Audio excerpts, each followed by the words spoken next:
Bismillahirrahmanirrahim. Assalamualaikum warahmatullahi wabarakatuh. Kami dari SIC Asokab 221 Pekayun Jaya. Saya Ibu Ratia. Saya Ibu Nurhayati. Dan saya Ibu Delvi Akan menyampaikan kultum dengan tema keutamaan membaca Al-Quran.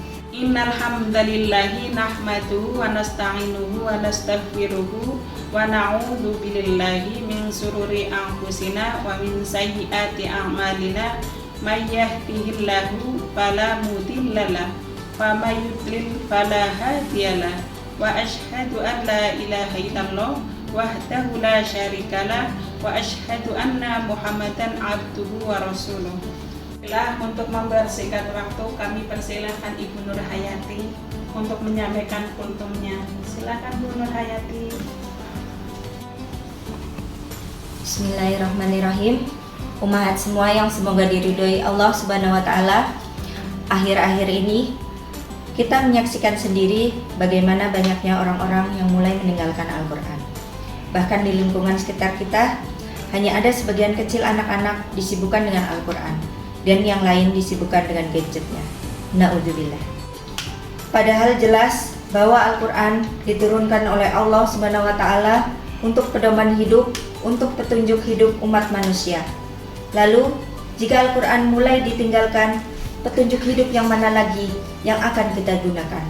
Astagfirullahaladzim. Oleh karena itu, saya pribadi mengajak kita semua untuk terus mempelajari Al-Quran, membacanya, dan menjadikannya sebagai pedoman hidup. Karena ada banyak sekali keutamaan membaca Al-Quran. Di antaranya adalah mendapatkan syafaat pada hari kiamat, sebagaimana yang terdapat dalam hadis, Iqra'ul Qur'ana fa innahu ya'ti yaumal qiyamati syafi'an la duhari.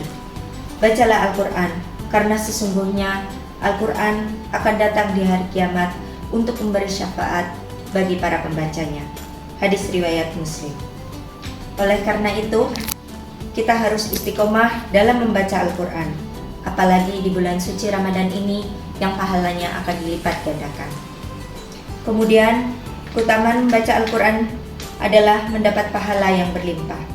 Sebagaimana disebutkan oleh hadis Ibn Mas'ud, bahwasannya Rasulullah SAW bersabda, barang siapa yang membaca kitabullah Al-Quran, maka dia mendapatkan satu kebaikan dengannya.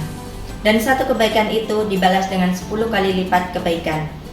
Aku tidak mengatakan bahwa alif lam mim adalah satu huruf, tapi alif satu huruf, lam satu huruf, dan mim satu huruf. Hadis riwayat Tirmizi. Kemudian, keutamaan membaca Al-Quran adalah mendapatkan kesempurnaan pahala. Tentu kita semua mengharapkannya, maka bacalah Al-Quran dan hiasi hari-hari kita dengan membacanya. Firman Allah dalam surat Al-Fatir ayat 29 dan 30. Billahi minasyaitonir rajim. Innal ladzina yatluna kitaballahi wa aqamus salata wa anfaqu mimma razaqnahum sirran wa alaniyatan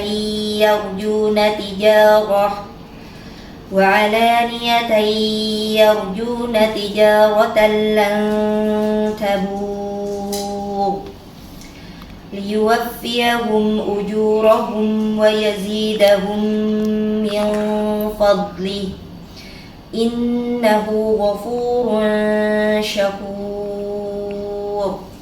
Sesungguhnya orang-orang yang selalu membaca kitab Allah Al-Quran dan melaksanakan sholat dan menginfakkan sebagian rezeki yang kami anugerahkan kepadanya dengan diam-diam dan terang-terangan, mereka itu mengharapkan perdagangan yang tidak akan rugi, agar Allah menyempurnakan pahalanya kepada mereka dan menambah karunia-Nya. Sungguh Allah Maha Pengampun dan mensyukuri. Kemudian, keutamaan membaca Al-Quran adalah diangkat derajatnya di surga kelak. Dalam hadis disebutkan, dikatakan kepada ahli Quran, bacalah dan keraskanlah, dan bacalah dengan tartil sebagaimana engkau membacanya di dunia. Sesungguhnya kedudukanmu ialah pada akhir ayat yang kau baca. Hadis riwayat Tirmizi. Kemudian, keutamaan Al-Quran yang lain adalah menjadi sebaik-baik orang dengan belajar dan mengajarkannya. Khairukum man ta'allama al-Qur'ana wa 'allamahu. Sebaik-baik kalian adalah yang belajar Al-Quran dan mengajarkannya. Hadis riwayat Bukhari. Sudah menjadi kewajiban kita untuk selalu belajar dan mengajarkan Al-Quran, karena kebaikan yang kita dapatkan nantinya akan terus berlanjut hingga akhir hayat. Selain beberapa keutamaan membaca Al-Quran yang saya sebutkan tadi, masih banyak lagi keutamaan-keutamaan dalam membaca Al-Quran. Maka dari itu, marilah kita sama-sama meluangkan waktu untuk membaca Al-Quran. Bukan membaca Al-Quran hanya ketika waktu luang saja. Semoga kultum yang singkat ini bisa bermanfaat. Demikianlah tausiah singkat yang dapat kami sampaikan dari SIC Asoka. Semoga dapat bermanfaat untuk kita semua. Yang benar hanya milik Allah, yang salah datang dari kami. Semoga di bulan Ramadan ini kita semua mendapatkan keberkahan dari Allah Subhanahu wa Ta'ala, dan semoga Allah selalu membimbing kita di jalan yang benar. Aqulu qauli hadza wastaghfirullahi li wa lakum fastaghfiruhu innahu huwal ghafurur rahim. Wa akhiru da'wana anil hamdulillahi rabbil alamin. Wassalamualaikum warahmatullahi wabarakatuh.